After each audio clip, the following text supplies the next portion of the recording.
Chers frères et sœurs, en Jésus-Christ, je vous salue tous dans le Seigneur. J'espère que vous allez bien par la grâce de Dieu. Le Seigneur nous a donné des consignes, des dernières consignes pour se préparer au retour du Seigneur. Je vais partager l'ensemble de ces consignes à travers plusieurs vidéos. Et la vidéo que je vais faire en ce jour parle d'une consigne.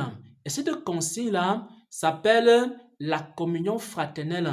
Le Seigneur nous a fait comprendre que chaque chrétien qui se prépare au retour du Seigneur doit être membre d'une communauté chrétienne qui est dans la vérité. Chaque chrétien doit faire partie d'une assemblée. Chaque chrétien doit faire partie d'un groupe d'études bibliques. Chaque chrétien doit faire partie d'un groupe de prière. Chaque chrétien doit être avec des frères et avec des sœurs.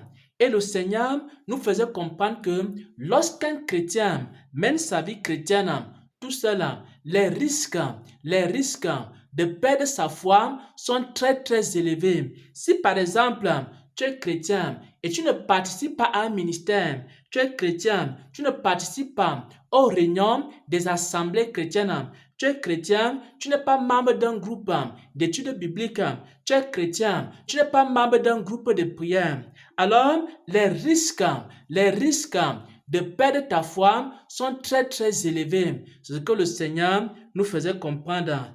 Il nous donne donc comme instruction que le chrétien doit absolument chercher à faire partie d'une assemblée chrétienne, que ce soit une assemblée virtuelle.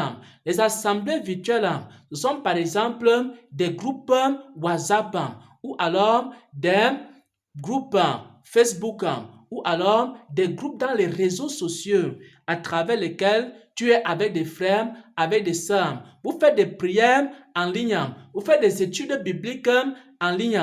Ça, ce sont des assemblées virtuelles. Il existe aussi des assemblées physiques qu'on appelle l'église locale. Si tu n'es pas membre d'une église virtuelle, alors il faut être membre d'une église locale. Dans cette église-là, tu vas donc te fortifier.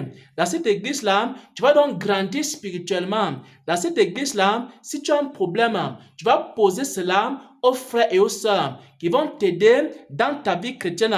Tu vas poser cela aux serviteurs de Dieu qui vont t'aider. C'est dans ce groupe-là qu'on fait ce qu'on appelle l'édification mutuelle. Tu vas donc donner ce que Dieu t'a communiqué aux frères. Et les frères aussi vont te communiquer les grâces qu'ils ont reçues de la part du Seigneur. Et c'est comme ça que vous allez vous soutenir les uns les autres et vous allez croître ensemble. Mais le Seigneur nous expliquait que lorsqu'un chrétien reste seul, les risques de perdre sa foi sont très très élevés. On va maintenant lire un passage des Saintes Écritures qui atteste cette vérité. Hébreux 10 au verset 25. N'abandonnons pas notre assemblée, comme c'est la coutume de quelques-uns. N'abandonnons pas notre assemblée, que ce soit une assemblée virtuelle, que ce soit une assemblée physique.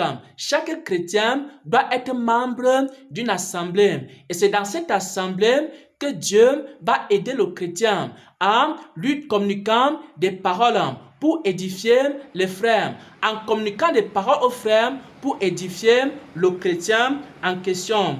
Comme c'est la coutume de quelques-uns, mais exhortons-nous mutuellement, exhortons-nous réciproquement. Et cela d'autant plus que vous voyez s'approcher le jour.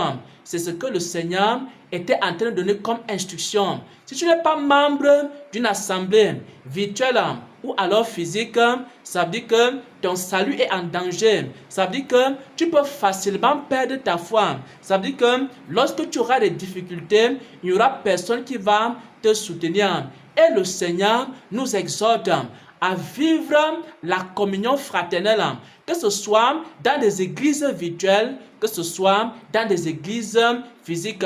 Le chrétien ne doit pas vivre seul. Le chrétien ne doit pas rester seul. Le chrétien doit être avec des frères. Le chrétien doit être avec des sœurs. Pour faire quoi? pour s'exhorter et s'édifier mutuellement, tel que cela est écrit dans Hébreux 10 au verset 25. Voilà pour la première instruction. Soyez bénis, soyez fortifiés en Jésus-Christ. Amen, amen, amen.